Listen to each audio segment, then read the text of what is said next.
constater que nous avons vécu ces grandes journées avec de grandes équipes que nous allons découvrir au fur et à mesure de l'épreuve. 257 clubs réunis à Mâcon pour la conquête vers le titre suprême. Et rappelons tout de même que l'année dernière, lors de la précédente édition, l'équipe vauclusienne de Marco Forio, René Lucchesi et Serge Lapietra s'était brillamment adjugé le titre, après un parcours parfois délicat, souvent difficile, mais avec une réussite totale. Laurent Morillon a opposé à l'équipe de Roger Capot, Denis Salvador et Passot. Une très très forte poule où effectivement l'équipe Passot a fait les frais. Oui, tout à fait. Et dans la même poule, d'ailleurs, nous découvrons donc Alain Bidot, Didier Choupet, en compagnie d'André Poiret, les représentants de la Seine-et-Marne.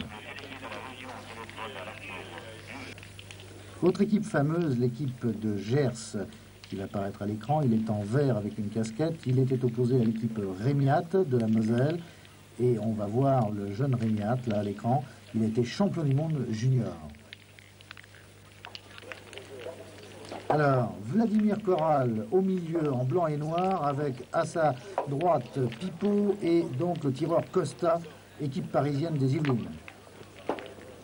Les Gardois, Edmond Serre et Jérôme Dujardin encadrant Michel Briand. Labo, Guy Lagarde et Max Camps. La fédération champion doublette en titre. Jean Cocoyan et Noël Bingler. Et là, alors, on trouve à l'écran une forte équipe aveyronnaise, composée de Rouquayrol, et tout de suite en action Jean-Pierre Masse, le fils du célèbre organisateur de Millau. La Saône-et-Loire et Michel Ducarouge sont représentants, en compagnie de Nicolas Mazéo. Le Toulousain, il s'agit de Dédé Gali. Le Mosellan, Dilaver Azir, champion de France junior, ici en compagnie de Neubinic Rémiat et de Tonino Benacquista. Une excellente équipe de l'Est de la France. Franck Escat au tir, en compagnie de Vincent Nervesi et de Jean-Pierre Boulet.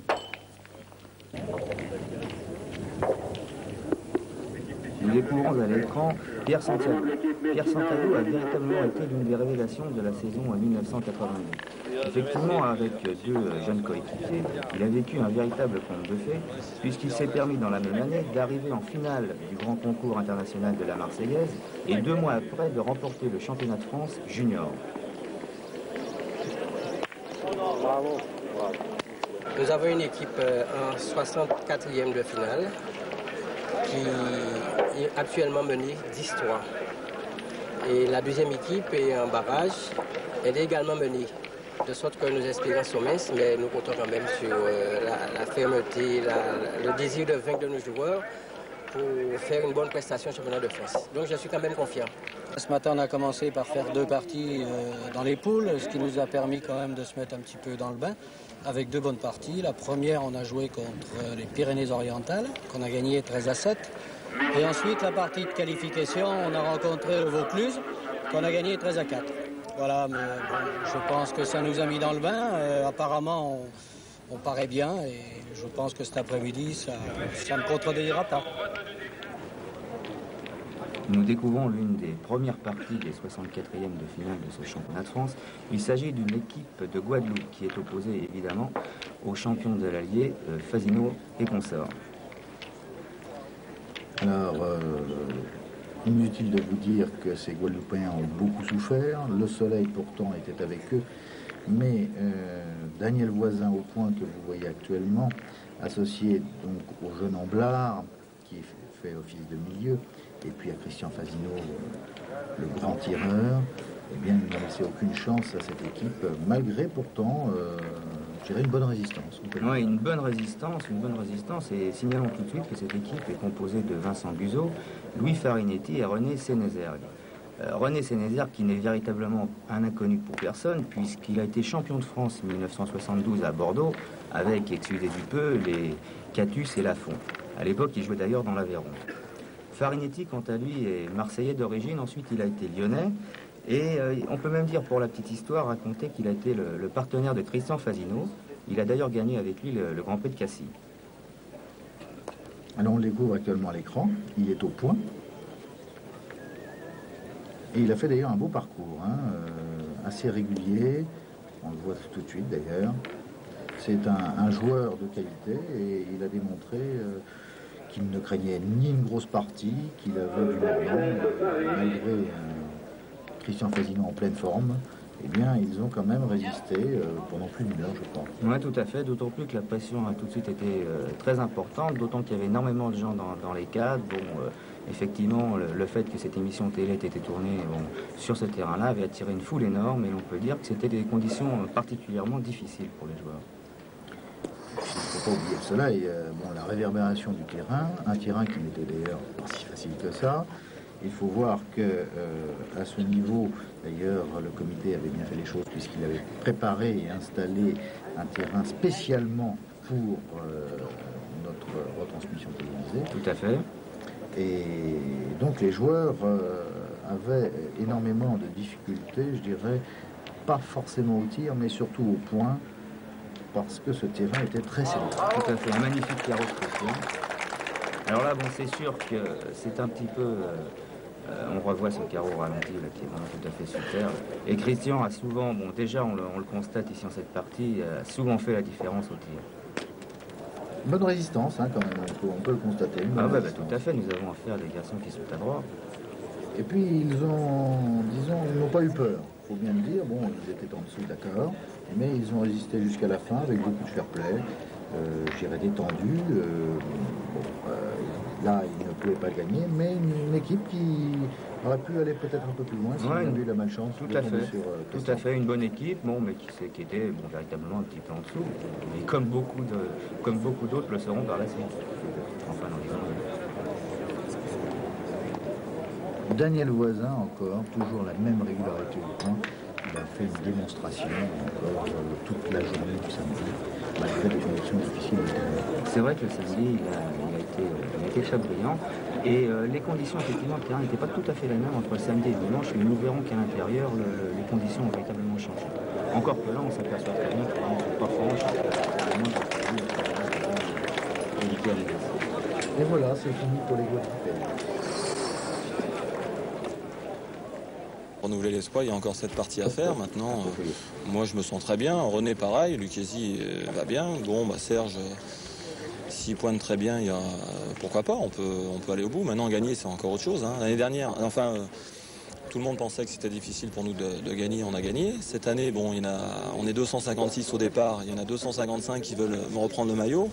Bon, il y en a déjà 128 qui ne pourront pas le reprendre parce qu'ils sont éliminés. Maintenant, il n'y en a plus que 127. Alors, on attendra encore la partie d'après, on verra.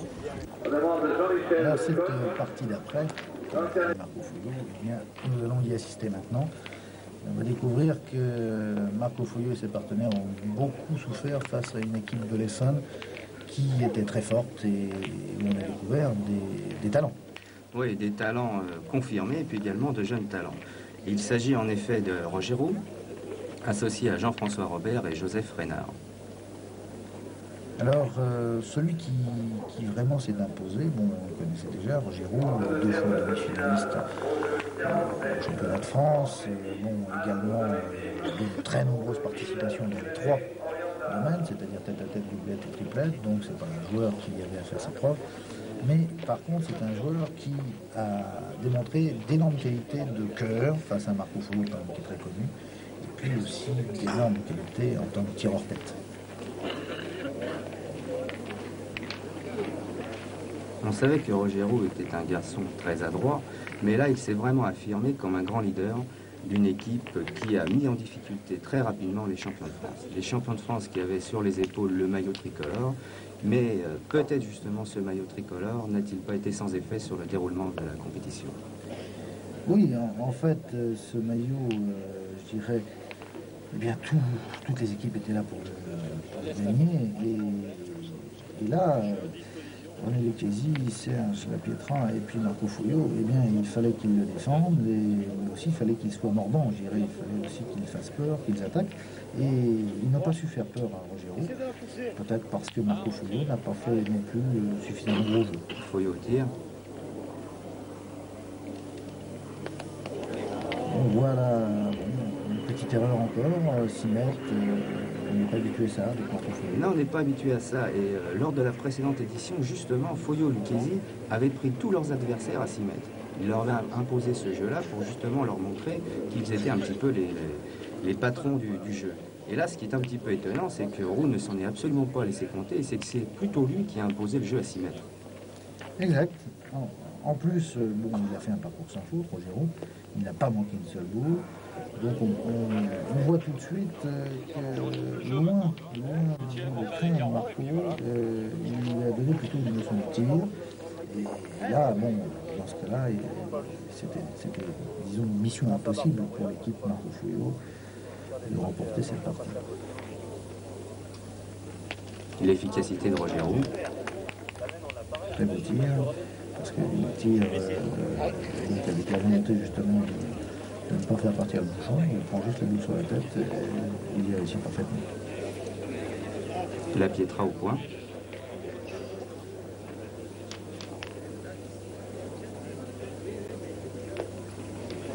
Bon, là, effectivement, la Pietra, bon, qui apparemment ne joue pas bien, mais en fait, on peut dire qu'il n'a pas déjoué des mérités parce qu'il a assuré son contrat en tant que pointeur sur un terrain très très difficile.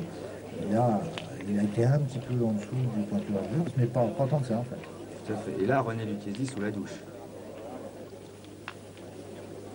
On voit cette position très fléchie, très avancée, notamment lorsqu'il tire à 6 mètres, très caractéristique de son jeu. Lucchesi qui a encore bien assuré le coup.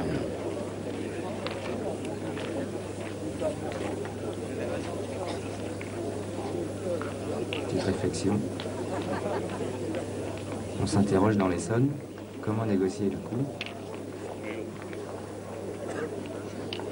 Oui, surtout que comme les conditions de point et de terrain étaient assez délicates, souvent on se posait la question où on allait jouer la boule, plutôt la jouer en demi-dannée, plutôt la faire rouler. Et effectivement, Roger Roux, qui est le leader de cette équipe, a en permanence conseillé ces deux joueurs, ces deux coéquipiers. En règle générale, il était difficile d'envoyer les boules. Oui, il valait mieux trouver disons, soit la solution là, qu'on voit en demi-dannée, soit éventuellement en roulant, disons plus le style un petit peu de la Pietra.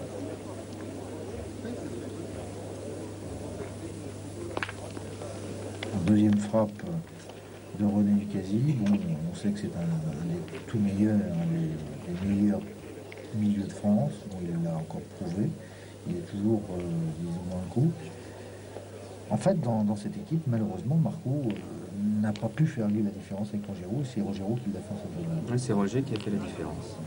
Roger qui a fait la différence, effectivement, Lucchesi, on sait que dans les moments difficiles, il est souvent là, et cette fois encore, il a prouvé.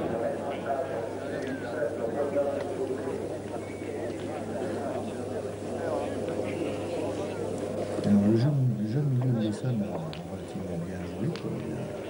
Il a fait un parcours. Je dirais c'est le tournant de Roger Roux. Le forme, mais je crois qu'il est quand même très bien. C'est sympathique de voir un jeune comme cela jouer avec un ami de métier qui lui apprend, je dirais non pas seulement le système, mais aussi comme il est dans les compétitions. Nos caméramans. Et alors là, on se retrouve dans la dernière mène.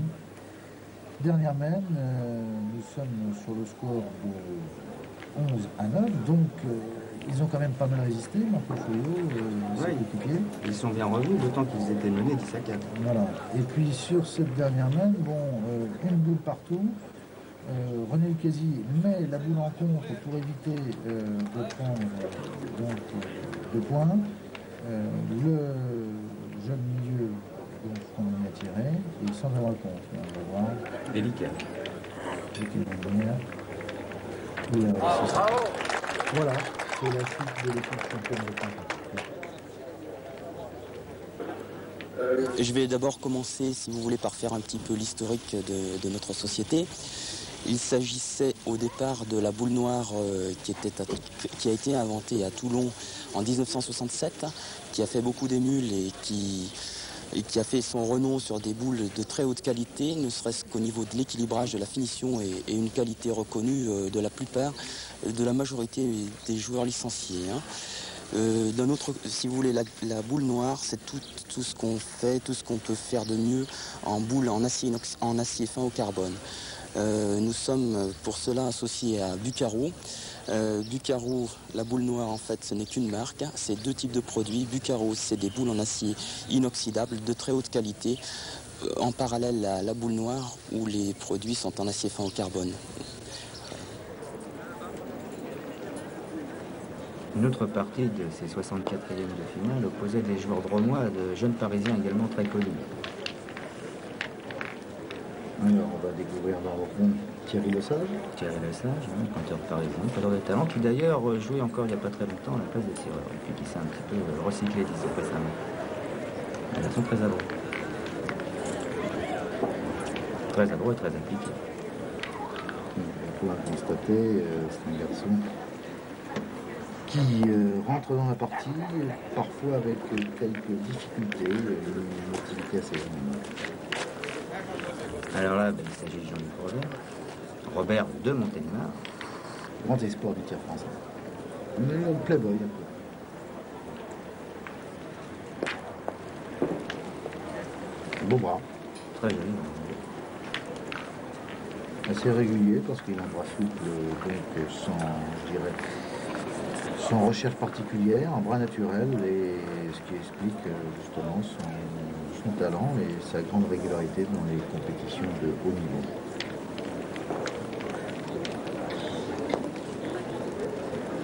Belle reprise de Thierry.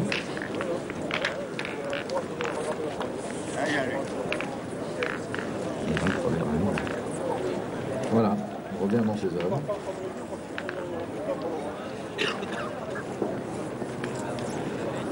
Il faut se dire qu'il y a beaucoup de résultats dans nationaux. Oui, puis c'est un garçon aussi qui n'hésite pas à se déplacer, c'est vrai, qui joue régulièrement dans tous les grands concours français. Mais là, il faut dire qu'en ce début de partie, bon, même si on le voit là au tir, il a souvent dû pointer parce que les Parisiens sont passés à l'attaque dès le début de la partie. Alors, Christian Rocher, on peut rappeler qu'il a été champion de France. C'est disons, très jeune champion de France. Il y a 3 ans, je crois. Oui, tout à fait. C'était en 85 à Limoges, où il avait d'ailleurs fait une finale extraordinaire en faisant véritablement le plein au point Pomoti. Alors, c'était en doublette avec Châtelain. Avec Pascal. Voilà. Et il représente le comité des divisions.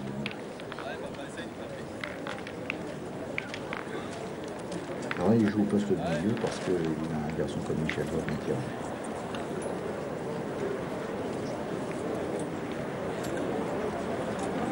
Donc le milieu de Roman en action. Charlie Messina.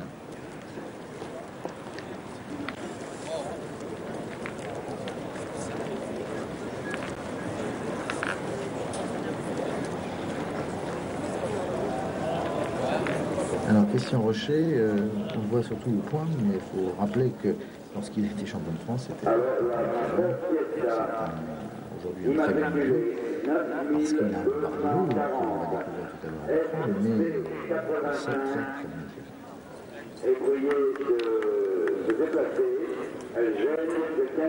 Même.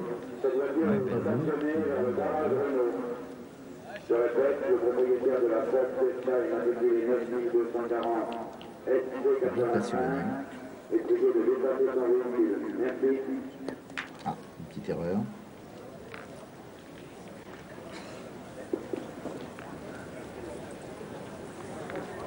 Alors le soleil tape toujours, on voit d'ailleurs la portée des ombres, et pourtant il n'est pas si tôt que ça, on est aux alentours de 18h30.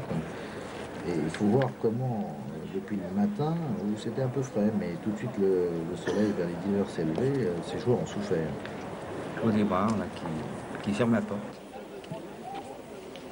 Alors on découvre nos moyens techniques avec notamment un nouveau caméraman qui vous permet de découvrir ces images vues d'en haut, images nouvelles dans la pétanque. Le monsieur qui doit prendre le TGV à 18h47 est prié de se rendre à l'entrée. Le taxi l'attend.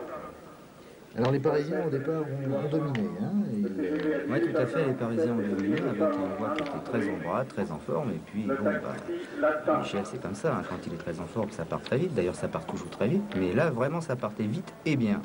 Et véritablement, les Dromois ont connu quelques difficultés. Et puis, au fil des mènes, je dirais que les Parisiens se sont un petit peu émoussés et qu'avec leur assiduité à la pointe, ils ont finalement réussi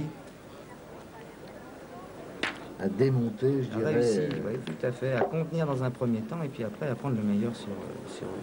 Il faut rappeler que Michel Leu, à l'âge de 17 ans, faisait ses premiers championnats de France tête à tête à Montpellier, tout à fait, et qu'il avait accédé au quart de finale. Ouais. Après un très joli parcours et puis vraiment c'était un excellent résultat. Malheureusement, il lui manque encore peut-être un petit peu d'expérience, je dirais, puis de maturité, pour ne pas s'énerver lorsque ça va mal. Oui, je crois que c'est un petit peu ça. Hein. Ce ne sont pas tellement les adversaires qui battent Michel, mais plutôt Michel qui se bat tout seul. Qui se bat tout seul, c'est dommage. Un petit peu comme au tennis, certains joueurs qui font et qui manquent les points. Quoi. Ouais, nous laissons le tirer. Ouais, bien tiré. Pas content de lui. Mais non, il cherche un joueur de palette. Garçon exigeant d'ailleurs. Hein.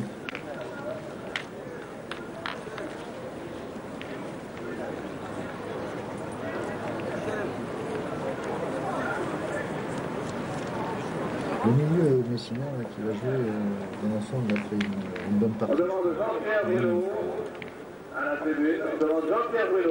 Parce qu'au départ, Jean-Luc Robert ne faisait pas essentiellement la différence au tir avec Michel Leu.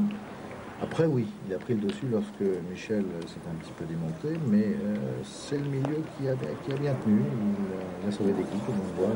Ouais, c'est-à-dire qu'il y a eu une mène très facile pour les Parisiens, et puis ils avaient deux boules, notamment Michel et deux boules en main, et la pointe était relativement facile, et donc ça a été vraiment le tournant de partie. Michel, ne réussissant pas, a commencé, je dirais, un petit peu à s'énerver.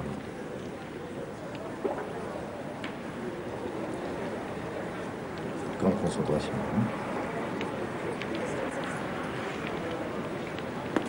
Position un peu particulière de Christian Rocher, avec son bras un petit peu plié. C'est un garçon très sérieux, très appliqué. C'est lui qui mène la partie en fait, avec ses deux collègues, mais c'est également un garçon qui a du tonus, malgré un abord assez réservé. C'est un garçon qui veut gagner, qui fait tout pour gagner.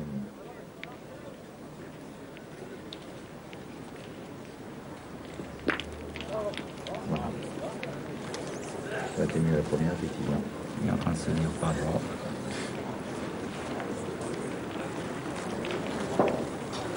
Mais là, on sent que le vent a tourné. Hein. Donc, au niveau du comportement... Oui, la confiance a quitté le camp parisien en faveur du camp Dromois.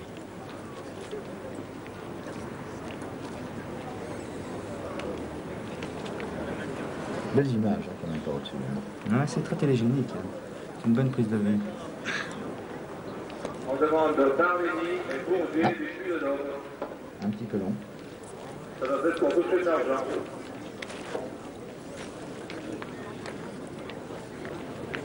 Robert, il est Thierry, nonchalant. Thierry, t'as qu'à penser qu'il n'y aura peut-être pas cette Oui, il a vraiment le style du cowboy du midi. Hein.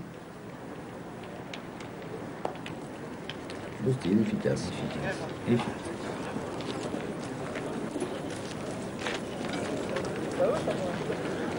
Alors là, un petit moment particulier dans cette partie, Thierry Lesage, qui a été un grand tireur, comme on l'a dit, qui joue comme temps maintenant, est obligé de tirer. Et on va constater un petit peu sa réserve, son hésitation à le faire. Et ses partenaires l'encouragent. Et vous allez voir qu'ils ont raison de l'encourager.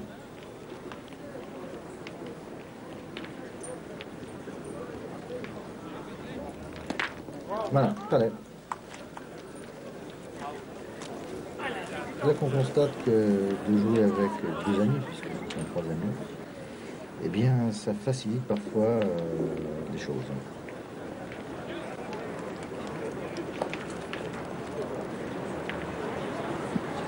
Robert échoue et la mène est pour les Parisiens.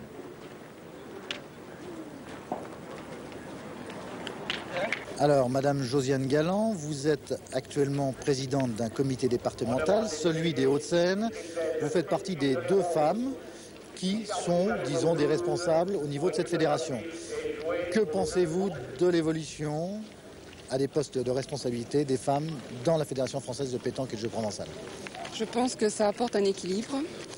Il est certain que je bénéficie, en tout cas dans mon comité et même au niveau national, d'une audience un peu particulière auprès des dirigeants et des joueurs qui ne s'adressent de toute manière pas de la même façon à une femme qu'à un homme. Et dès l'instant qu'ils se rendent compte que ce sont des femmes qui sont issues du milieu bouliste, c'est-à-dire qui pratiquent depuis de nombreuses années, soit comme moi à cause de mon mari qui est sportif de haut niveau du comité qui a été champion de France, soit par un membre éminent comme pour Madame Fournier, un ancien membre du comité directeur de la Fédération française. Ça se passe très bien et je pense que c'est assez important pour l'équilibre de la fédération. Eh bien, nous abordons la 2e journée de ce championnat avec l'entrée du public à l'intérieur du boulodrome, puisque c'est là que se déroule ce championnat, et on découvre le boulodrome à l'écran. Oui, ce boulodrome à l'écran, et tout de suite on peut constater la présence d'équipes confirmées, mais également celle de jeunes équipes. Nous allons découvrir sur le terrain numéro 1, la première partie, qui oppose les Varois. Les Varois de Maria, Gérard Tavikian et Claude Marin, à une équipe confirmée de la ville, Roger Popinot, Pierre André et Roger Roland. On voit tout de suite le terrain, c'est un terrain effectivement tout à fait différent de celui de la ville.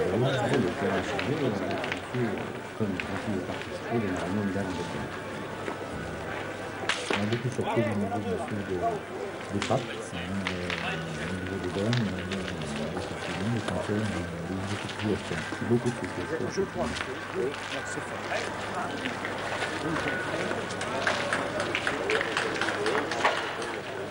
L'équipe de Pépinet en section. Alors on sait que Roger Pépinet c'est un bombardier lourd, on dirait, lourd, massif, avec sa carrière en sa stature.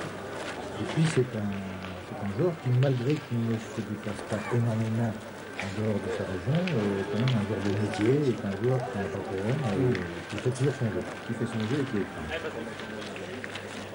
Il avait notamment battu en temps de jeu en grâce de jeu, une bonne équipe de la Manche de Pékin, et également en 16e, une bonne équipe de Céline, celle de Puy, à 10 points.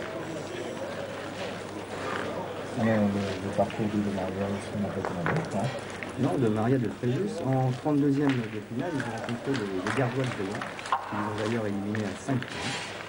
Et en 16e, une excellente équipe de Routier, celle de Routier, à 7 points. Le palmarès, puisqu'il a été notamment le champion de France de Bletch.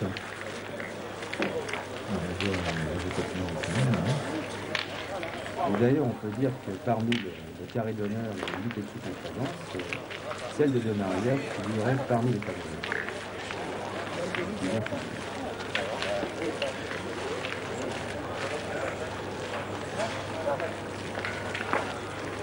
Eh bien, on dit que c'est le reste, il va s'en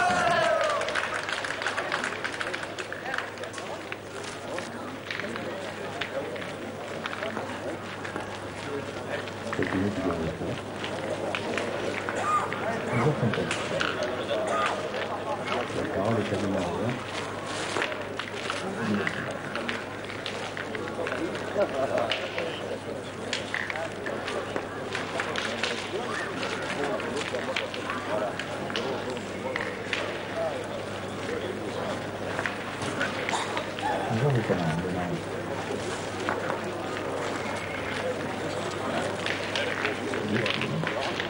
Et voilà, c'est conclu et sévère pour les joueurs de la Ligue, 13 à 0, de Maria se qualifie pour les quarts de finale. Alors, donc là on attaque une nouvelle partie. Oui, une nouvelle partie. Il s'agit d'une jeune équipe de Loire-Atlantique, celle de Gilles Blancheton, Jacques Roblon et Didier Chaussepot. Ils ont opposé à l'équipe des Alpes-Maritimes, une équipe UP avec un certain standing. Il s'agit de celle de Jean-Marc Contetti, Daniel Armando et Daniel Rizzo. Oui, alors on se souvient notamment de Daniel Rizzo, que l'on découvre ici à l'écran. C'est un pointeur, un très grand joueur parisien. Parisien, voilà. Et qui est revenu un peu au flot, je crois, et qui est quand même.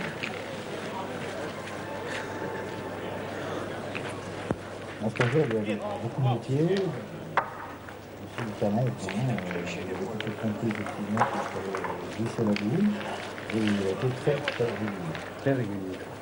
Disons aussi que c'est un joueur qui a une excellente guerre, dans le sens de la répartie innée, et comme on dit, une tchatch.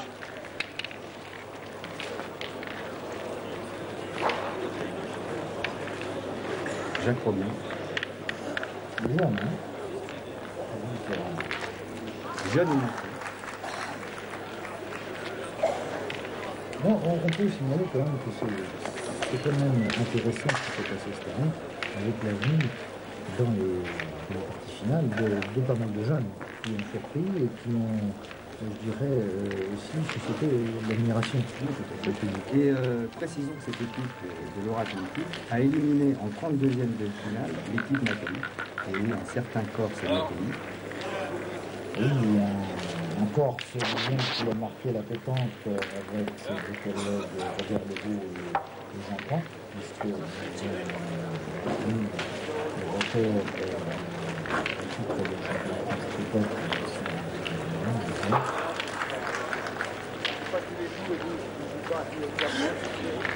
une partie équilibrée entre les deux formations de l'Or-Atlantique et des Alpes-Maritimes. Et d'ailleurs, c'est la partie qui, effectivement, a duré quasiment plus longtemps, je crois. Oui, ça a été la partie la plus longue.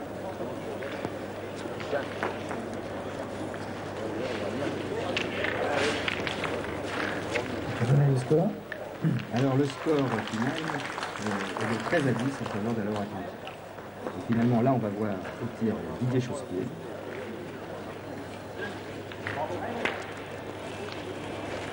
C'est le tir de la formation. Pas de changement.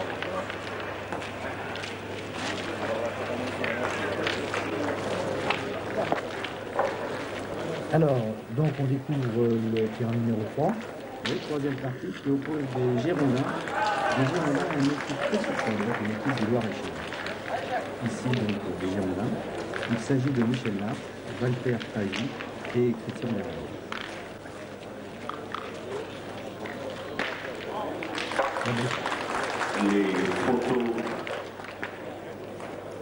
Alors, sur le terrain numéro 4, nous découvrons une équipe prestigieuse avec Jean-Pierre Lucien. Oui, Jean-Pierre Lucien qui est associé à Alain Casserini et Alain Valdas. Ils sont opposés à une équipe gersoise, à Yannick Dumolier, Patrice Corassin et Marcel Palan. Marcel Palan, c'est celui qui a éliminé. Palan qui est donc en train de mesurer avec Yannick Dumolier. Cette équipe d'ailleurs va créer bien des surprises. Elle va créer bien des surprises. Précisons tout de suite qu'en 32e de finale, ils avaient éliminé une excellente équipe des Pyrénées-Atlantiques, celle de Dubaï, mais une partie très difficile gagnée à 12 points.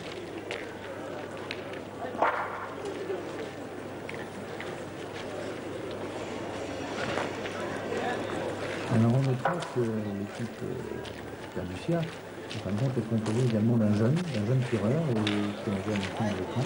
Et c'est sympathique de voir cette association entre un grand maître de la pétanque qui voulait commencer à faire. Jeannot Carducia, l'aigle pour tous ses amis, qui est un des grands maîtres du jeu français.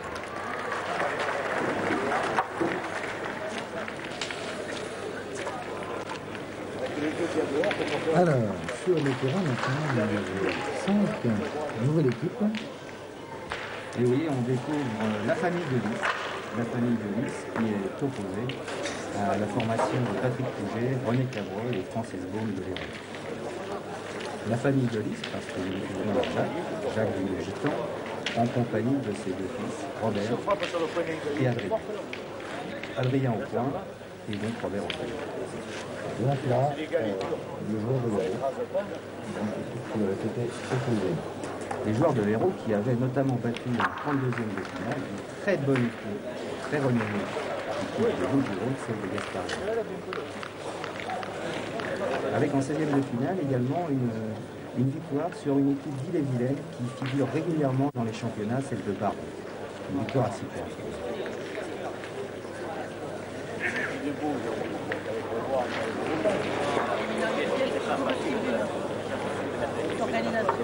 veux dire tout à fait qu'on peut le remarquer avec une autre équipe de l'Hérault. Ouais, celle de Cortés. Voilà. Cortés, Casolari et Bosch.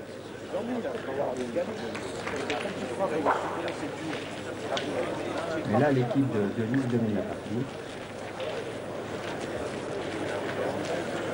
Alors, Jacques Delis, on reconnaît honnêtement avec sa casquette.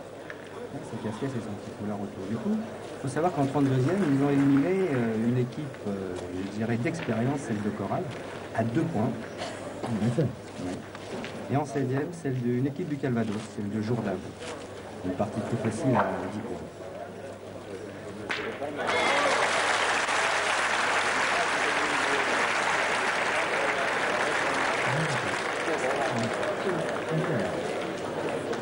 Jacques Delis joue au milieu.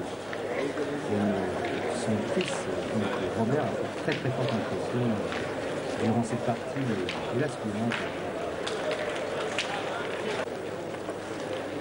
Terrain numéro 6, donc. Et oui, on retrouve une équipe de l'Aisne. L'Aisne qui maintenant figure très fréquemment dans le carré de main des champions. Qui est opposée donc à l'équipe précédemment nommée, celle de l'Hérault, celle de Joseph Cortés, Jacques Casolari et Alain.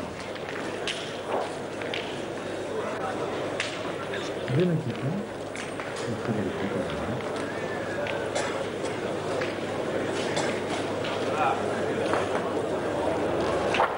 Alors on voit justement que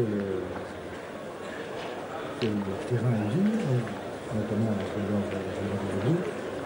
Et ce qui a été surprenant, c'est que les tireurs dans leur ensemble, qui ont été beaucoup sollicités, étant donné que les pointeurs avaient quelques difficultés à bien pointer, n'ont pas fait quand même un super gros jeu. Non, on a eu très peu de carreaux sur ces parties finales et je crois que l'explication est le terrain qui justement ne permettait absolument pas de tirer devant et donc on a eu effectivement peu de carreaux.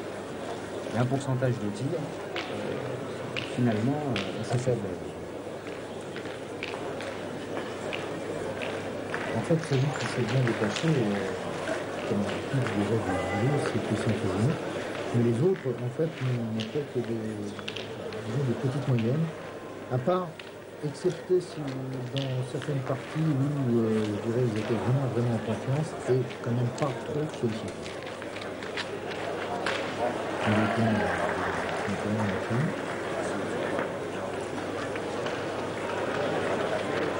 Mario Plan, de la chambre,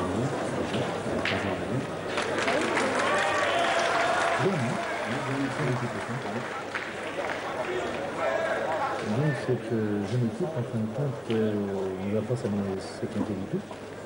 Il va très bien se comporter face à cette équipe d'expérience de l'Hérault. Le délégué de l'équipe Sartor. Didier Verchamp. Signalé que c'est le pointeur de l'équipe.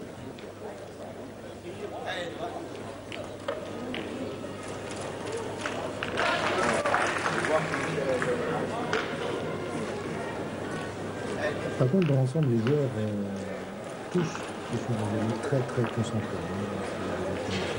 Ah bah c'est sûr qu'on s'aperçoit que les championnats de France sont vraiment les épreuves, je dirais, les plus cotées.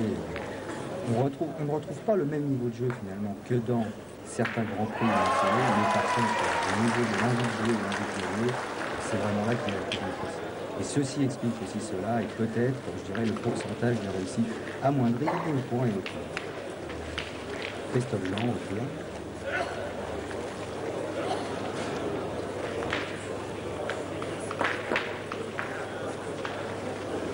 Il faut dire qu'en 32e de finale, cette jeune équipe de Rennes avait tout de même surpris en battant une équipe d'expérience, une très bonne équipe de Rhône, composée de Sadoun et Lausanne.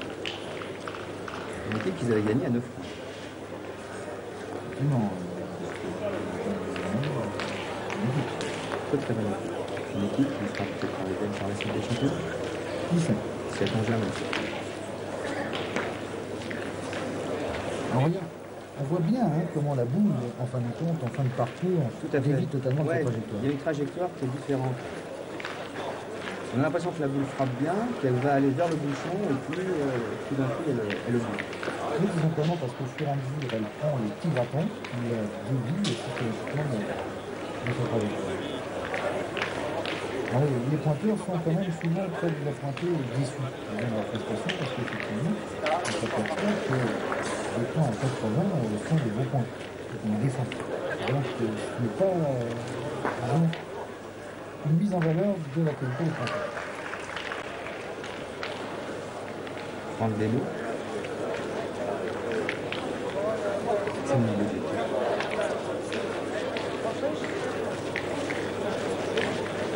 Petite jeune là encore. Oui, Franck qui a prouvé que Pierre Commissin, il était présent et bien. Ça, c'est une marine qui va faire le bouchon et tirer au bouchon. Une belle reprise.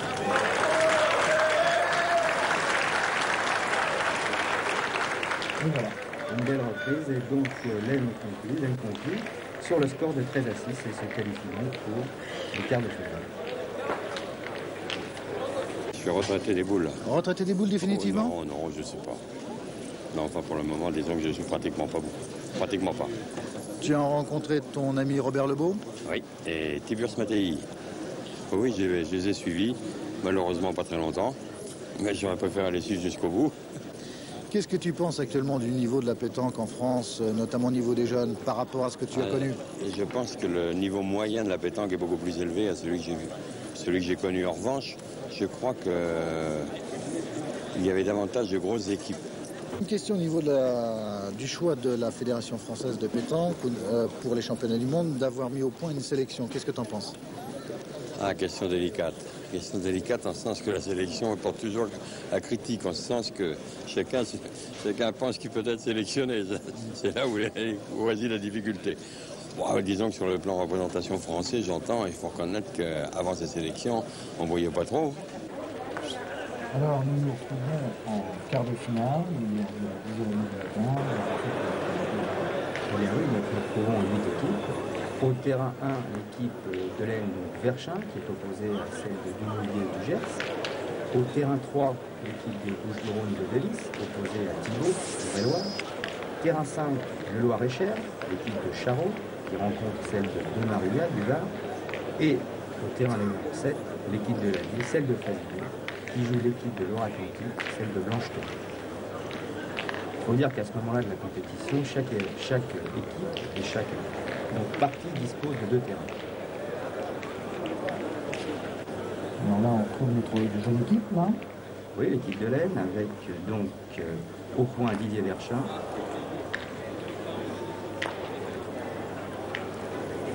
Verschin qui a au point.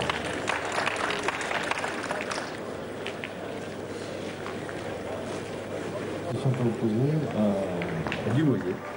Au tir. Yannick Dumoulier au tir. Ah, quand même. Qui fallait glisser. Donc cette partie va être très discutée notamment. Ouais, Didier Verschin qui est à nouveau au point.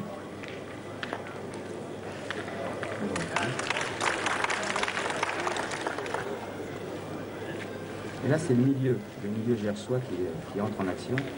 Il s'agit de Patrice Corassa.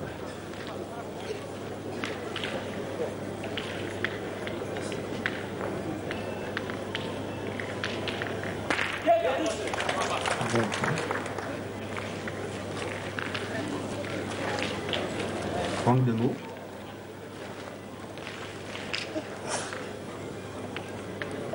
Alors on va le voir plutôt en train de planter, c'est le milieu donc de l'équipe. Hein. Bah oui, là disons que la situation de jeu l'oblige à planter.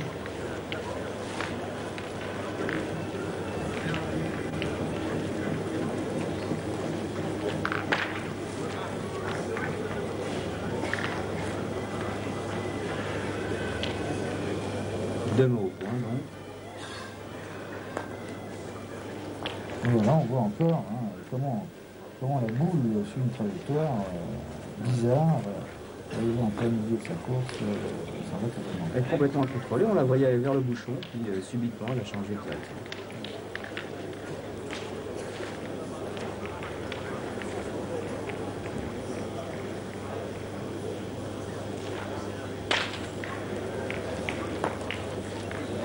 Ah, celle-là arrive, oui, elle arrive. Et donc Corazza en tire.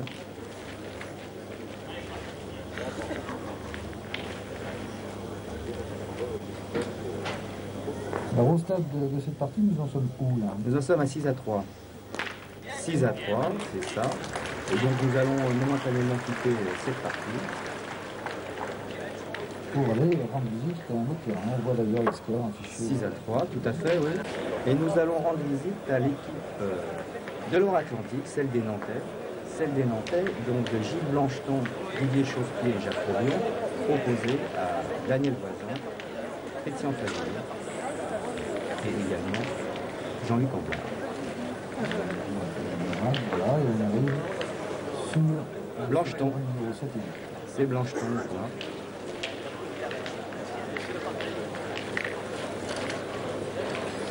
Voilà, à quel point il est appliqué.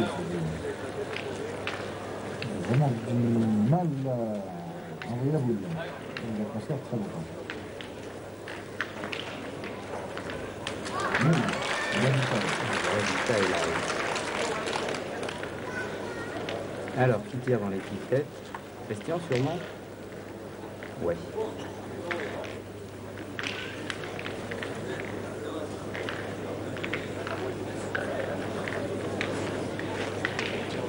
Fasino et Amblard ont bien sûr la faculté de tourner selon le gré du jeu.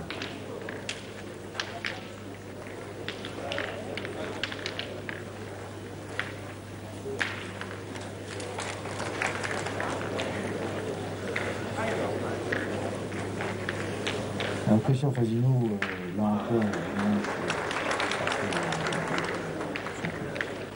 Fasino a fait un sans faute, mais alors ce que l'on va voir s'affirmer au fil des mènes, au fil des jeux, c'est finalement la personnalité et l'efficacité de Jean-Luc Amblard. Oui, qu'on connaissait jusqu'à présent assez mal. C'était effectivement l'homme qui a remplacé notamment Rochelet.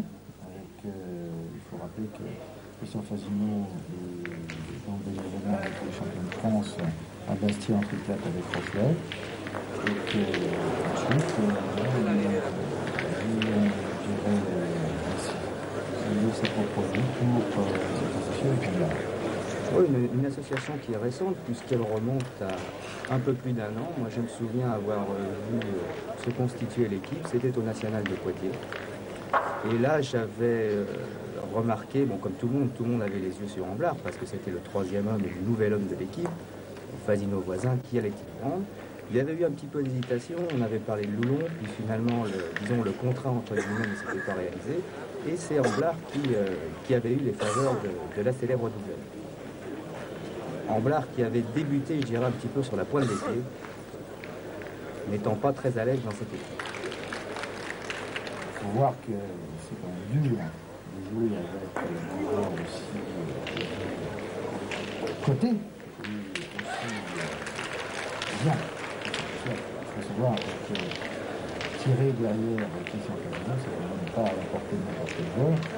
C'est vrai que même si on a, je dirais, la tête sur les épaules, même si on a du tonus, eh bien, il faut quand même avoir la volonté d'aller en bas pour arriver à Jacques Robion qui est là. je ne pas très bien évidemment.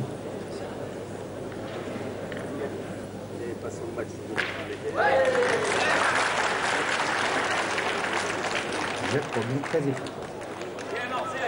Très efficace et très connu dans tout le pays de Loire et sur toute la côte ouest. Alors donc, coupe. Et nous repassons sur une nouvelle partie. Alors là, petit retour, on revient sur la partie Verchin du Moulier. Verchin du Moulier, nous les avions quittés tout à l'heure.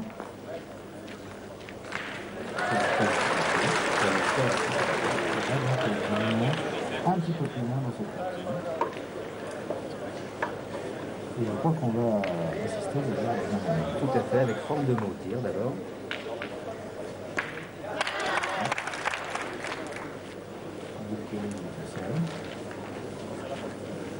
Patrice Corazza, le milieu gersois. Ils sont gauche, hein, pour le coup.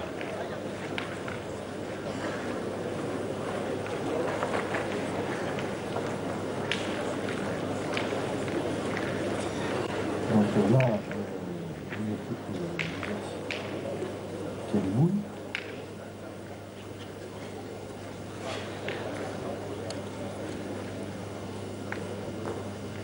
Et la même capitale.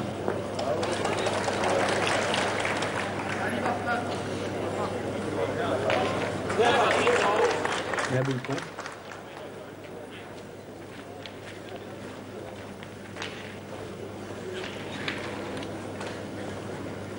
Les joueurs de Lens sont un petit peu inquiets, et là on les comprend très bien. Didier Verchin, au pointeur.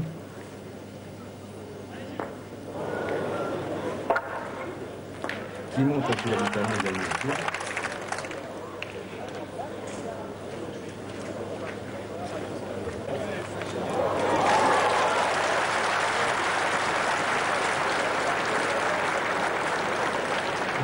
On va prendre les décisions pour gagner.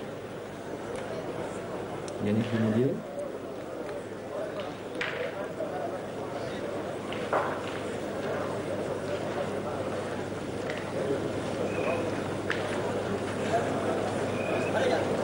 Non, pas une petite région.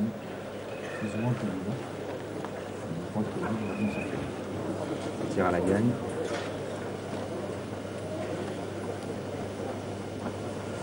Et oui, c'est fait, 3-3, donc les Vierges se qualifient pour les demi-finales. Et nous allons chercher une autre équipe de ces quarts de finale. Jeune équipe également, avec un très jeune tireur. Oui, un très jeune tireur, et puis alors vraiment une équipe qui a été, je crois, la révélation de ce championnat. Peu de pronostiqueurs pouvaient l'attendre à ce stade de la compétition. Il s'agit de l'équipe de Loir-et-Cher. Ce sont des joueurs de Salbris. Jean-Marc Biot. Jean-Marc Biot, c'est lui. Le barbu qui joue milieu dans l'équipe, c'est Michel Charot. Et le tireur, le jeune tireur, il s'agit de Laurent Petit.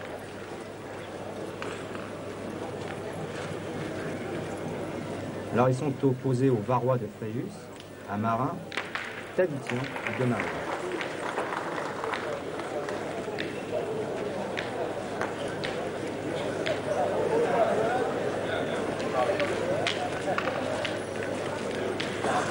Reprise de Jean-Marc Biot. Là, petit problème pour nous parce qu'ils sont tous en jaune.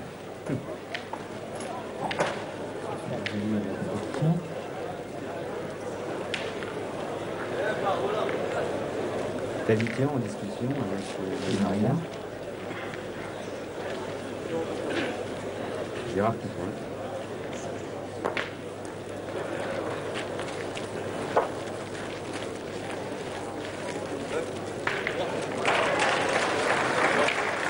Cette équipe de Marina, en fin de compte, était parmi dans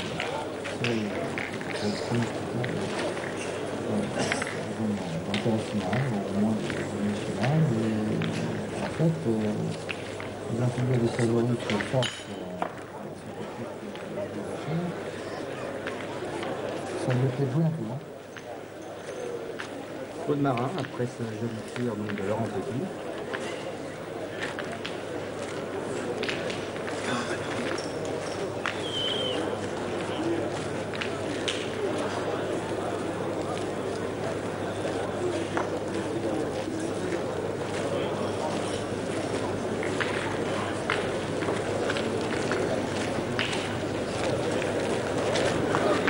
On voit de très nombreux publics donc, derrière qui assistaient à ces parties finales dans le Vélodrome.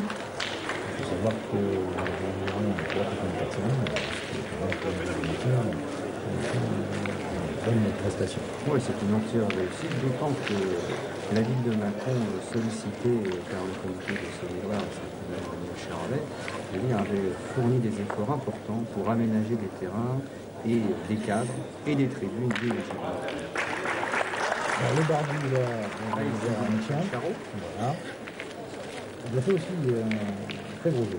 Charot qui a fait un très très bon jeu.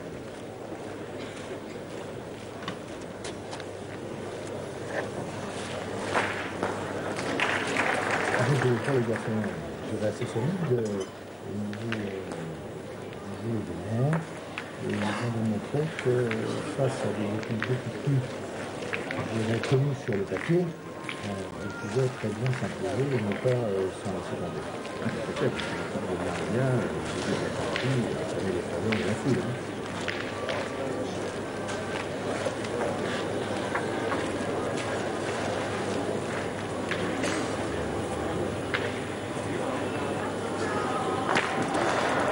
Voilà, un petit chip.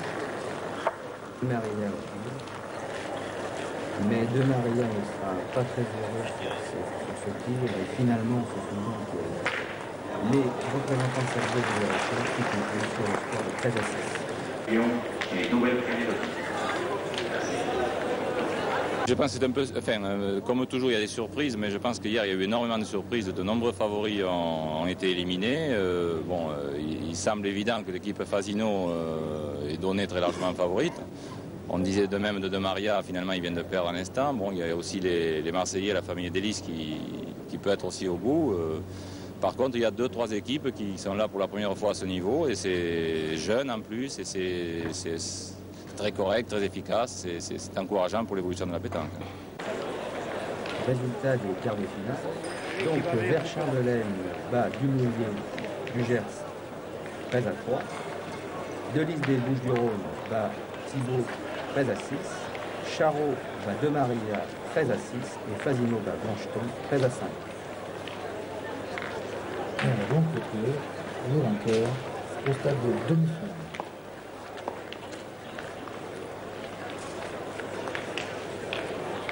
Après avoir vécu ensemble la finale de la Coupe de Dom-Tom. Et nous y sommes précisément. Alors une finale de la Coupe des Dom-Tom qui oppose la Martinique à la Polynésie. L'équipe martiniquaise, composée d'Eugène Fortas, Mozart Joly et Peria Tanguy. Quant à la Polynésie, il s'agit de Rémurat et Marie, Julien Sancy et Bernard Teruatu. Alors, il faut rappeler le but de cette Coupe de Dom-Tom, qui est en fait destinée à, je dirais, permettre aux joueurs qui ont permis de faire 1000 km, de disputer les championnats de France, de ne pas être systématiquement éliminés comme malheureusement ça leur arrive souvent, et de pouvoir disputer une coupe interne, celle des Dom-Tom, qui leur permet d'accéder au stade du dimanche après-midi, c'est-à-dire juste avant la grande finale. Et cette Coupe de Dom-Tom s'est donc déroulée en même temps que les demi-finales. Il s'agit donc de la Coupe de la Ligue Antilles-Guyane. La Ligue de la Coupe Antilles-Guyane, qui regroupe la Guadeloupe, la Guyane, la Polynésie, la Martinique, la Réunion et la Nouvelle-Calédonie. Alors on voit que ces joueurs font de plus en plus de progrès. D'ailleurs, on va le constater après dans d'autres compétitions. Le niveau est en train de s'élever. Il est certain qu'il manque encore peut-être un petit peu d'expérience et puis surtout de pratique à un haut niveau de la compétition. Mais ce sont des joueurs appliqués qui, je dirais, ont fait de gros progrès depuis ces dernières années. Les Polynésiens en rouge et les Martiniquais en blanc. Voilà.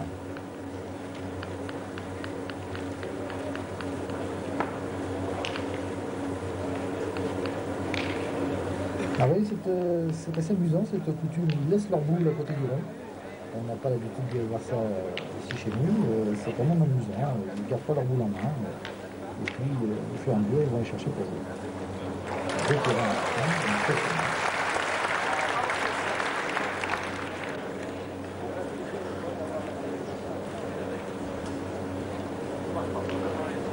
belle bête, comme on dirait. Et un joli tir. Pas de bête. On pose des boules, c'est vrai, et puis on vient un petit peu parlementer, s'expliquer. Il faut dire que c'est plutôt joyeux. Hein. Oui, très bonne ambiance. Alors là, voilà Fortas. Fortas, le tireur de l'équipe martiniquaise. Chez lui, on l'appelle le bombardier. Et c'est vrai qu'il casse des boules. Alors là, on va le voir au point. Il va nous démontrer qu'il sait quand même aussi porter. Se gêne. Ah. Un petit peu court. Enfin, sa décharge, rappelons que quand même, on est toujours sur le même terrain que ce matin dans le cadre des 8e et des quarts de finale, et que encore des surprises bien sûr. Une équipe martiniquaise qui pouvait s'afficher comme favorite au départ et puis qui finalement a eu beaucoup de difficultés. Les Polynésiens connaissant une meilleure réussite qu'eux.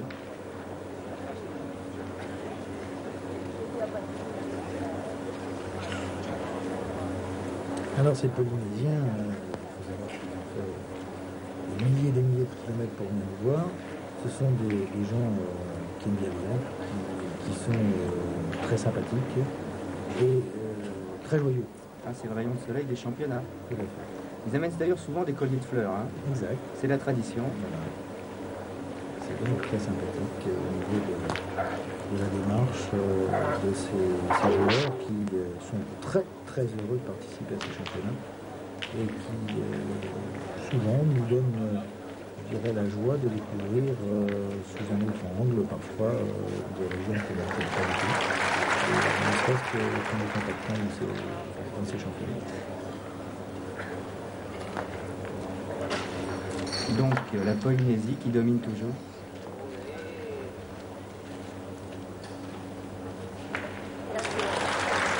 Alors nous sommes vers la fin de la partie, nous pouvons rappeler le score. En fin de compte, la Polynésie l'a remporté sur le score de 13-5, à la grande surprise générale, puisque nous attendons tous les Martiniquais. Mais les Martiniquais n'ont pas pu... Donc au niveau fabrication, nous fabriquons 6 modèles de boules. Nous diffusons en gamme Bucaro, donc le plus haut de gamme, c'est la Bucaro GTI. C'est des boules qui sont fabriquées uniquement à la commande. Le NEC Plus Ultra, c'est la Rolls de la pétanque. Des boules super équilibrées, un marquage très profond et un super équilibrage. Donc le premier produit en boule Bucaro, le second étant la Soleil 110, c'est un inox 110 kg de dureté, très reconnu par la plupart des joueurs et très apprécié d'ailleurs, avec un marquage très profond et là aussi une fabrication en série limitée, ce qui lui procure des qualités très avantageuses. Maintenant, en gamme boule noire, nous avons 4 produits que nous fabriquons. En partant du plus haut de gamme, la CXQ 4 étoiles, ce sont des boules équilibre à 0 g, des boules demi-tendres. C'est du très très haut de gamme. Nous sommes les couturiers de la pétanque et ça, c'est notre plus beau produit en boule noire. Hein. Ensuite, nous avons la ZXQ. C'est une boule qui a une dureté un peu moins résistante que la ZX. Super équilibrage là encore et une fabrication en mini-série, ce qui fait des prix de vente un peu plus bas. Ensuite nous avons la XQ, c'est une boule très tendre à 110 kg. Une boule très appréciée par les joueurs qui sont bien avertis parce que c'est une boule tendre et qui a avec laquelle on a énormément d'avantages à jouer, moins de rebond, moins de recul au tir. Ensuite, nous avons la boule coup, qui est un premier prix, qui convient à tous les joueurs qui veulent bien commencer en pétanque, en compétition. C'est une boule dure, qui a un bon équilibrage et des très bons marquages, là encore. Voilà pour l'ensemble de la gamme boule noire Bucaro. On commercialise au total 15 modèles de boules de pétanque, d'autres modèles que nous ne fabriquons pas. Tous nos produits, on peut les trouver en vente par correspondance sans aucun problème. La boule noire Bucaro, c'est la seule fabrique de boules de pétanque qui commercialise tous ces modèles en vente par correspondance. Alors nous voici au stade des demi-finales, il est 14h30 et Jean-François, quelles sont les équipes en présence? Eh bien nous retrouvons les Gersois de Dumoulier. Ils sont opposés à l'équipe du Loir-et-Cher, à celle de Charroux. Et dans l'autre demi-finale, la deuxième, donc, l'équipe de Lys, avec Jacques, qui est opposée à celle de Fasigno. Et 6-4 donc, nous retrouvons les deux demi-finalistes, Fasigno et celle de Lys. Nous sommes à la 5e manche, mais sachez que déjà, les sections Fasigno et l'autre qui mène, après donc le score de 2-0, 2-1 à la deuxième mène, 6-1 et finalement 6-4. Et c'est sur ce score-là que nous nous retrouvons. Polynésie, 6. Alors Christian Fasigno toujours aussi à l'aise, Christian Fasigno en pleine forme, en toute confiance. vraiment des voies plaisantes. Il y a tout le monde relativement peu clair. Mais Christian se détend actuellement. Oui, encore, monsieur Fasino. Il trouve qu'il est en pleine possession de ses moyens, en toute confiance, et que, en plus, il a plaisir, vraiment plaisir à jouer.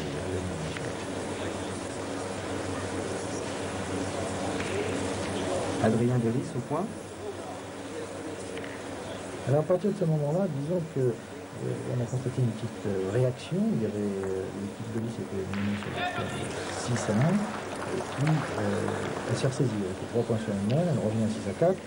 Là, effectivement, l'équipe Fasino est un petit peu, non pas menacée, mais tient compte, est obligé de tenir compte de la montée de l'équipe de Nice. Voisin qui tente une reprise.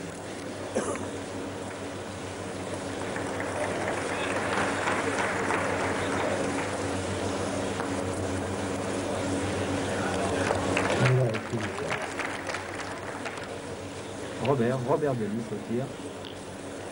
Là, on va le constater, il a fait lui aussi un très beau parcours.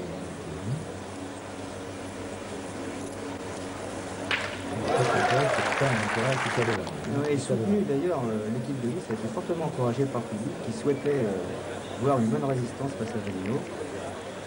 Pour le spectacle, il faut dire qu'effectivement, cette partie ne se termine pas en tournoi. C'était le coup. Daniel Voisin un peu tôt, il ne fait pas la reprise. Donc il va chercher en blard, dans les cambiars, ils vont faire le choix.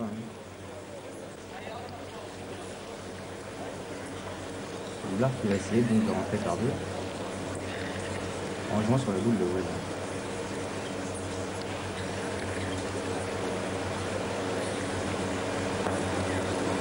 Et voilà, c'est fait. C'est fait. Donc, il est rentré au point. Peut-être pas, non, pas par deux, justement. Un seul point pour l'instant. Qui va permettre au tireur de la tirer. Mesure dans l'air. Mesure un petit peu tout simple, au pied. Ah ouais, comme dans le midi. Comme dans le midi, bien sûr. Comme un peu partout, mais surtout dans le midi, effectivement. Robert Delis. Qui refait. Et puis bien quelqu'un, il a le point par terre, bien avec la boule dernière.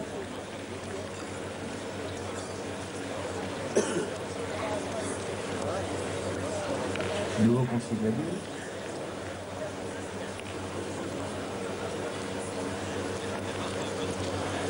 On voit tout de suite quand même que les 3 joueurs ont été quasiment participants. Ouais, c'est ce que j'allais dire. C'est ce que j'allais dire. Blard est dans le coup et il donne son point de vue et il fait partie de l'équipe. Et ça, c'est important et c'est appréciable pour cette jeune recrue de l'équipe Fasino de se savoir écouter, de se savoir total écouter. 10-5. Alors il va tenter une deuxième fois encore d'avancer sa boule là.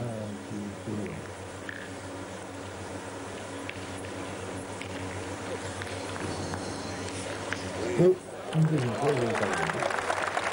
Donc c'est ici, par contre, il se fait le but. Oui, il y a un problème pour lui. Il faut se souvenir qu'il reste une boule chez Christian Fasino. Ouais. 2 boules chez Jacques Delis, le père de Delis, vous allez dire. Et le point par terre. Voilà. Allez, j'ai choisi la solution du tir. Détruire. Voilà. Détruire les points en place. C'est un petit peu surprenant quand même parce que en pointant avec 2 boules, bon, espérer faire un petit peu de choses. Bon, elle a dû craindre les boules devant. Elles sont devant, elles ferment le jeu.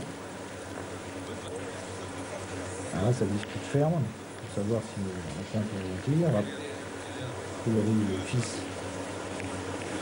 est favorable au tir, au point.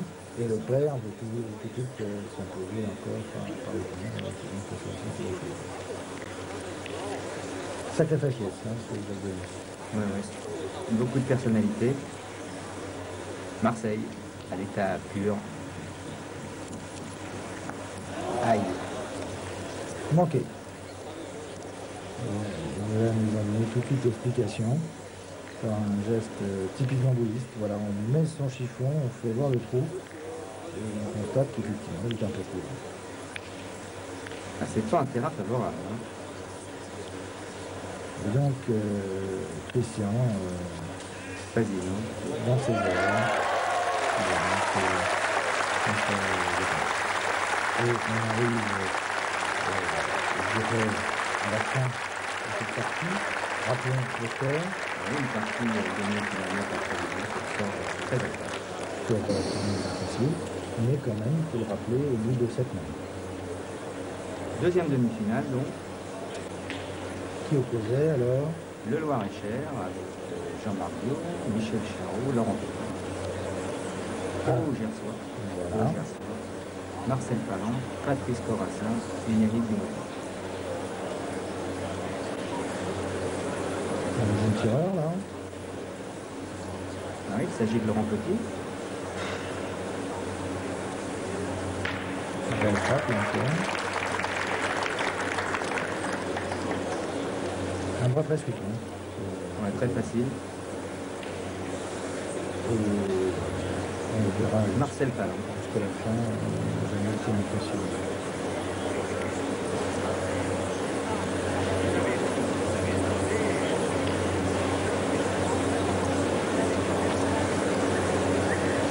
Position dans le fond, un petit peu de travers.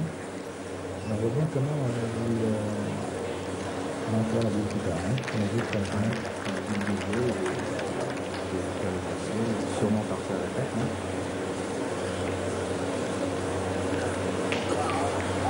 Il a quand même repris le point. Et donc il choisit fait. Il choisit fait. Ce qui prouve qu'on défend quand même assez loin. Hein. C'est une boule qui est bien élevée. C'est un peu un peu palais.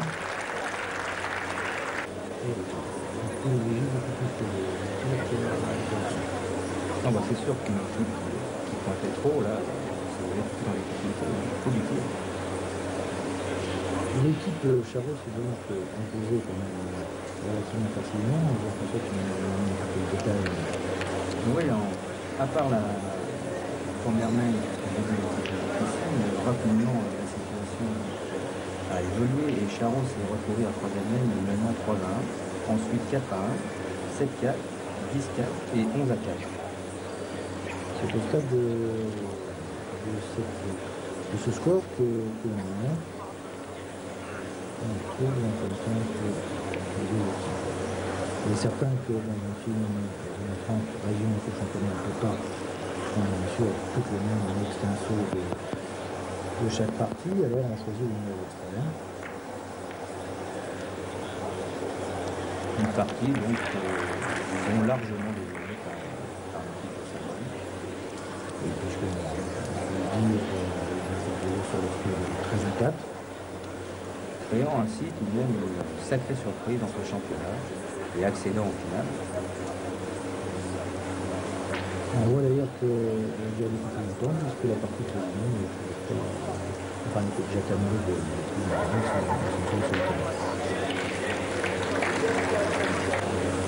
Nous quitterons nos amis gersois, Marcel Palan, Patrice Corassin et Yannick Dumont, sur ce tir de Michel Charot.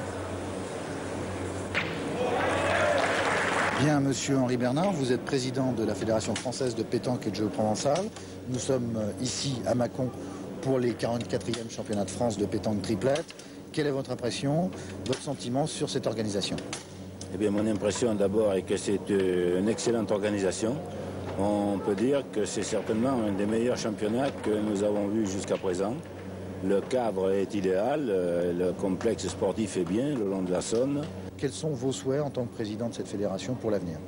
Eh bien, mes souhaits, c'est que pour l'avenir, nous avons 3 projets qui sont en place, que nous avons préparés en 88 et qui sont en place en 89. 2 leçons, ce sont la catégorisation qui est en place en 89 et qui va, le projet, le texte va être amélioré d'ici la fin de l'année pour que 90 et 91 la mettent bien en place. Ensuite, la réglementation dans l'organisation des concours nationaux qui a débuté en 88 et qui a été améliorée, sera encore améliorée cette année pour qu'à partir de 90, presque soit tout en place. Et la mise sur informatique de la fédération, dont tous les travaux ont été commencés afin d'avoir un logiciel performant. Ça sera chose faite d'ici la fin du 3e trimestre, ce qui permettra dans le courant du 4e trimestre et du 1er semestre 90 de mettre tout l'ensemble des comités départementaux et de la fédération sur informatique. Alors nous voici au moment de la finale, il est 16h30. On voit ici Daniel Voisin qui envoie le but. Alors, on a donc choisi de présenter les temps forts de cette finale, où on va voir comment, en fin de compte, s'est déroulée cette partie. Oui, comment s'est déroulée cette partie, et puis comment s'est dessinée la victoire de Fasino. Fasino, Amblard et Voisin, qui, en début de partie, ont été dominés par cette équipe du Loir-et-Cher, notamment sur les 2 premières mènes, puisque à l'issue de la première mène, l'équipe Charot menait 1-0 et ensuite elle a mené donc 3-0 à la fin de la 2e mène. Alors c'était quand même un événement parce que je dirais que le public pouvait penser à ce moment-là que cette équipe Charot pouvait créer vraiment la surprise. C'est vrai que le public et observateurs étaient un petit peu étonnés de voir comment l'équipe Charot prenait à bras le corps cette partie et finalement ne s'en laissait pas du tout compter en début de partie face, disons, aux super favoris. Oui, ils avaient donc doublement du mérite, mais très vite, le métier va parler. Je dirais que la mécanique Fasino, Voisin, Amblard va se mettre en place et on va le voir notamment dans la mène suivante. Comment, sur un contre, cette équipe Fasino va tout de suite remettre les pendules à l'heure et faire surface. Oui, on va assister à une mène tout à fait exceptionnelle, mais ça, nous ne vous en dévoilons pas, je dirais, les secrets, nous allons découvrir ensemble. À cet instant de la partie, donc Fasino, Voisin et Amblard sont menés.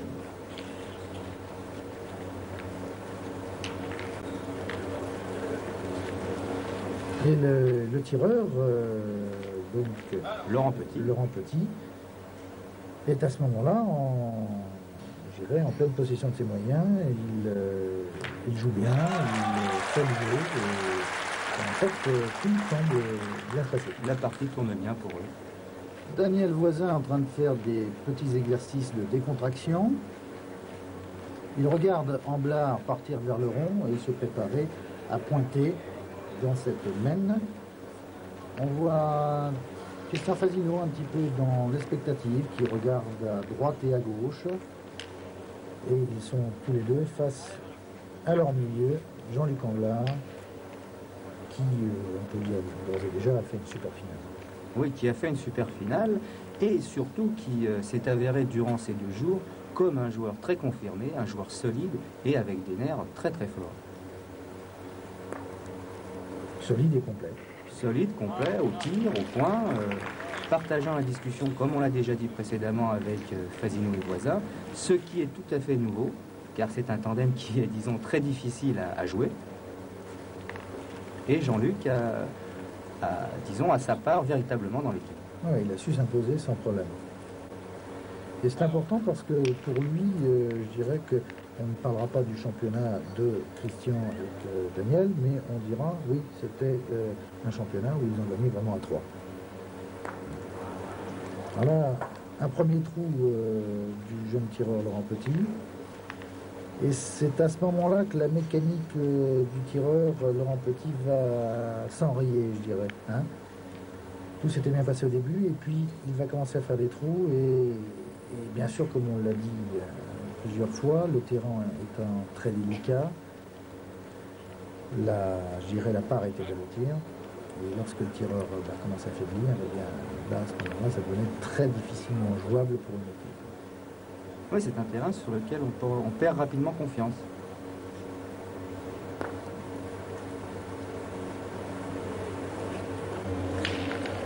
Alors, un nombre public. passionné, on le voit derrière. Un public attentif.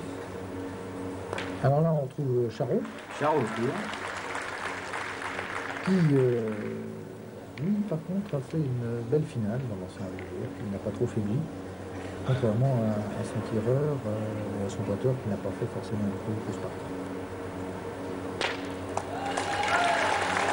Alors la presse, on découvre une presse nombreuse, attentive, et il faut souligner les efforts qui ont été prodigués par le comité de Saône-et-Loire, son représentant Daniel Charolais, mais également des journalistes comme Jacques Loulière et Jean-Pierre Buatier, qui ont tout fait pour mettre en œuvre, je dirais, un championnat très ouvert et favoriser la presse au niveau de l'accueil.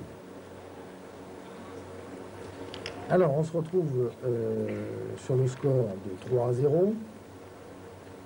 À ce niveau-là, dans cette même, qui va être capitale, faut bien le dire, le pointeur, rappelle-moi son nom, Jean-François. Il s'agit de Jean-Marc Biot. Jean-Marc Biot vient donc de pointer une boule relativement correcte. Tout de suite, derrière, reprise de Daniel Voisin. Et là, le jeune tireur Laurent Petit va au rond et malheureusement fait un premier trou. Oui, c'est un premier signe et on va voir de quelle manière donc les futurs champions de France vont exploiter la situation.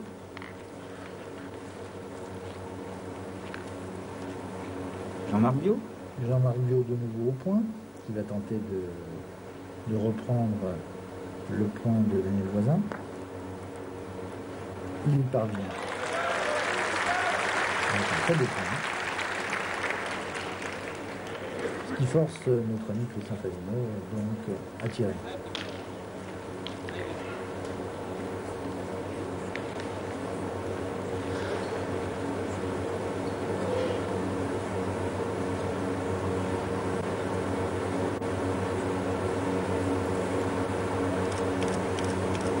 Christian donc va tirer et de quelle façon on voit.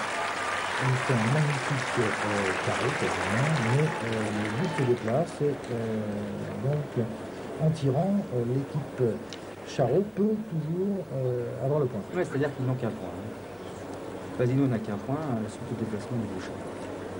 Alors on discute, on se demande si on doit tirer ou pas tirer. Effectivement, si on tire, on doit à tout prix ne pas manquer parce qu'on prend un risque énorme face à une équipe Fasino qui a encore 3 boules de tir en main. Il faut à tout prix ne pas manquer. Et alors là, deuxième trou de tireur, et là ça devient très grave. Ah oui, ça devient très grave pour l'équipe Charot. Pour Charot. Alors Charot, le voici, le milieu. Il va, disons, essayer de limiter la casse. Oui, il va rentrer. Il rentre d'ailleurs même bien. Hein, première boule donc un petit peu derrière, mais qui compte. Ouais, qui est dans le cinéma, comme on dit. Et puis, ben, il n'a pas le choix, hein, ça deuxième boule. Il est obligé de repointer.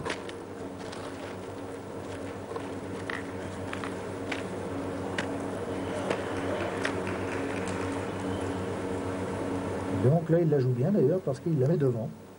Il la met devant et... Il va avoir un compte. Voilà, tout à fait. Donc il a pas mal de coup. Alors on se retrouve avec, en fait, point par terre pour l'équipe Fasino. 3 points derrière pour l'équipe Charot en défense. Alors là, donc discussion à 3, toujours à 3. Oui, 3 boules en main pour voilà. Fasino et Amblard. Alors, est-ce qu'on va choisir le point ou est-ce qu'on va choisir l'attaque? Et c'est là qu'effectivement, je dirais, la détermination et puis surtout la qualité de l'équipe Fasino, ils vont essayer la grosse main, ils vont essayer l'attaque. On va voir de quelle manière ça va se passer. Alors, premier à tirer, peut-être Fasino. Voilà, on se pose la question, quelle boule tire en premier? C'est plus dangereuse? Peut-être pas. Non. En fin de compte, Christian décide de tirer la boule sur le côté pour voir un petit peu ce qui va se passer.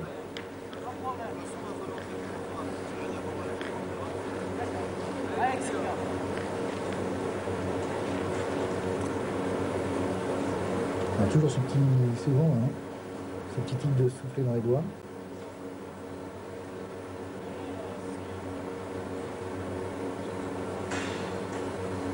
Beaucoup de concentration.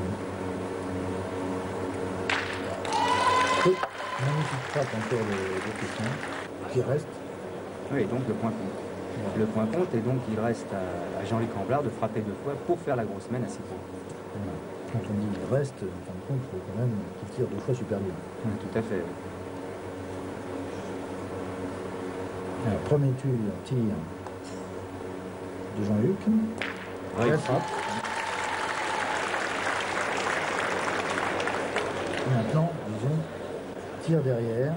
Je sais pas chuter, non, mais il y a 11 mètres. Hein. Mais il y a 11 mètres. Il y a 11 mètres parce qu'il faut savoir que cette mène se déroule à 10 mètres. Et donc, Jean-Luc frappe à 11 mètres.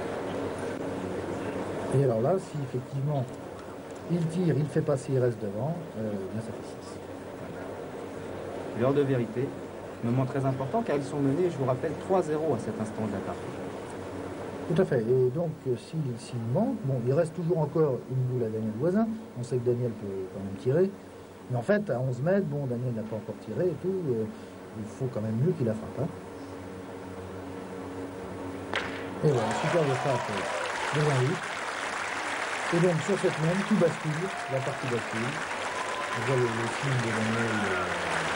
Voilà. La partie bascule, et on passe à 7. Et là, c'est vraiment le tournant, parce que l'équipe Charot dirait en prend un peu général. Et puis, l'équipe Fasino, bon, bah, sent que ça y est, elle a la partie en main, et donc le compresseur va se contrôler. Alors là, on est dans la 4e mène. C'est la 4e mène, avec un appoint de Voisin un petit peu approximatif, mais un petit peu de tout, comme on peut dire. Et par contre, un très joli point de Jean-Marc. Alors Daniel repointe, mais il est court, il est très court. Hein. Il est court. Et donc ça fait quand même 2 boules qui, je dirais, ne comptent quasiment pas. Non. Une mène qui apparemment s'annonce mal pour les joueurs de l'aile. Alors on choisit quand même le tir. Beaucoup d'autres équipes pourraient peut-être pointer là-dessus. Bon, Christian donc choisit le tir. On va essayer de faire passer. On verra bien après ce qui va se passer.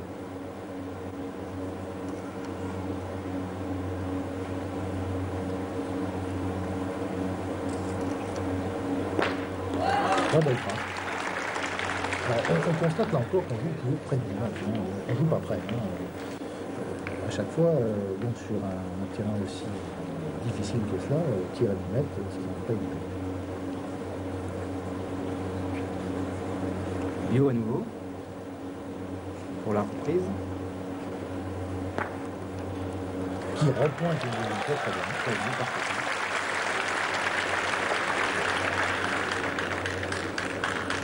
Alors, que va-t-on faire dans le plan Fasino? Eh bien, encore Fasino. Et on a choisi la balle. Et alors là, super de recul. Ah oui, super de recul et décisif parce que le recul de Christian le positionne juste en plein dans l'axe du jeu et il ferme la porte.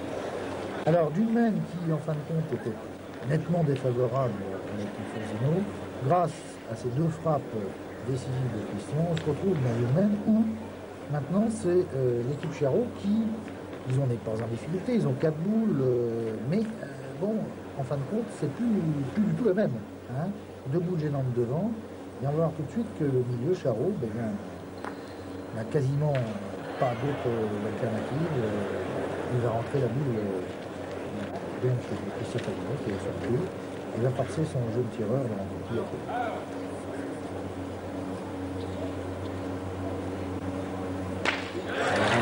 Bien les bouchons se déplacent.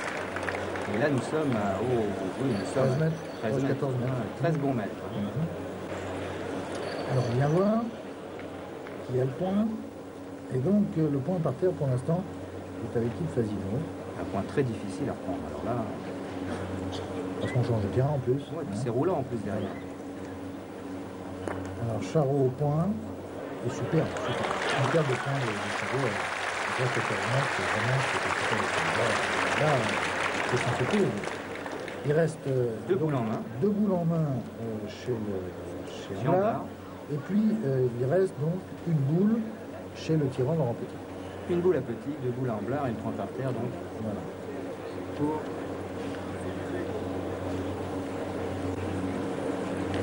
et la décision est prise. On voit Jean-Luc Amblard là, se régner un petit peu le tir à 13 mètres parce que c'est quand même pas du tout comme ça. Et la décision est prise du tir.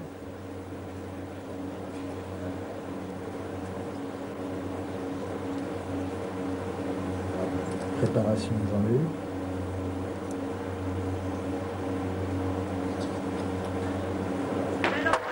Super. Là encore, toutes les qualités de mon carrière sont démontrées. Parce que, comme on dit, beaucoup de métiers, beaucoup de sciences. Alors, Laurent Petit. Une boule en main. Une boule en main. À égalité, non? On va donc essayer de reprendre ce point. Il est effectivement vrai que s'il le reprend, il est perdu parce que c'est pour tort. Oui, ce qui n'est pas affiché. Loin de là.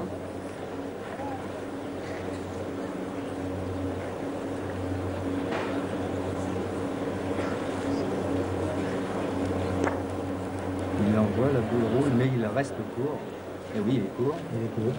Il est court et donc il laisse pour l'instant le point par terre à Christian Faguinot. Un point par terre, donc, pour le joueur de l'Allier. Mais Jean-Luc Amblard a toujours une boule. Une boule en main. Alors, on mesure, on constate qu'effectivement, il est bien chez Christian Faguinot. Un point par terre, Jean-Luc Amblard, une boule en main. Donc, bah, là, il n'y a pas d'autre solution que de tenter pour essayer de rajouter.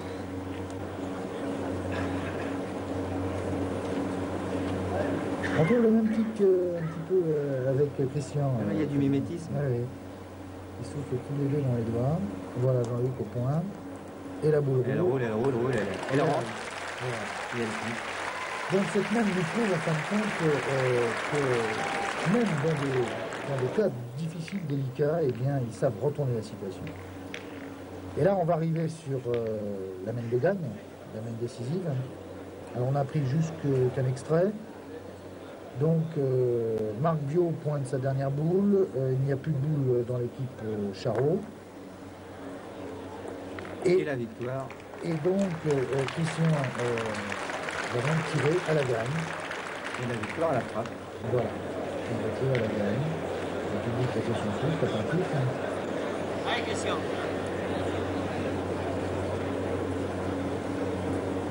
Alors, cette boule-là, bah, c'est le titre de champion de France. Et voilà, c'est fait. Ça y est, ils sont champions de France en 1989. Après un parcours, on peut dire quasiment sans faute. Avec eux sur le il renoue avec le succès en fait. Alors, si vous voulez bien, dans quelques instants, remise de l'ensemble des récompenses et sacres de ce 44e championnat de France senior triplette. Merci. Un petit instant de détente pour cette interview et vos premières impressions sur la réussite, on peut le dire, de ce championnat. Si j'en crois les réactions des différentes délégations qui sont venues me voir, ainsi que mes collaborateurs, il semble effectivement que nous ayons réussi l'organisation de ce championnat, qu'il a donné d'une façon générale totalement satisfaction aux personnes et aux joueurs qui sont venus participer avec des terrains sélectifs et je veux dire une préparation générale qui a entièrement donné satisfaction. Alors voici le moment de la remise des médailles de champion de France. Alors de gauche à droite, bien sûr, Christian Faguinot, Jean-Luc Amblard et Daniel Voisin. Oui, la grande joie de Jean-Luc Amblard. C'est son premier titre, à lui il est très heureux, on le comprend. Alors c'est le premier titre de Jean-Luc Amblard, mais il faut savoir que c'est le 6e de Christian Faguinot. Et un record qui détient maintenant le record devant Jean Pan, qui en détient que 5. Oui. C'est déjà pas mal. C'est déjà pas mal, c'est déjà pas mal. Et rappelons quand même les trois finalistes. Marc Biot, Laurent Petit et Michel Charot. Alors, prochain rendez-vous à Brive-la-Gaillarde avec une organisation du comité de Corrèze. Et souhaitons que ce championnat nous permette de découvrir encore de nouveaux talents, comme ce fut le cas lors de ce championnat de Mâcon.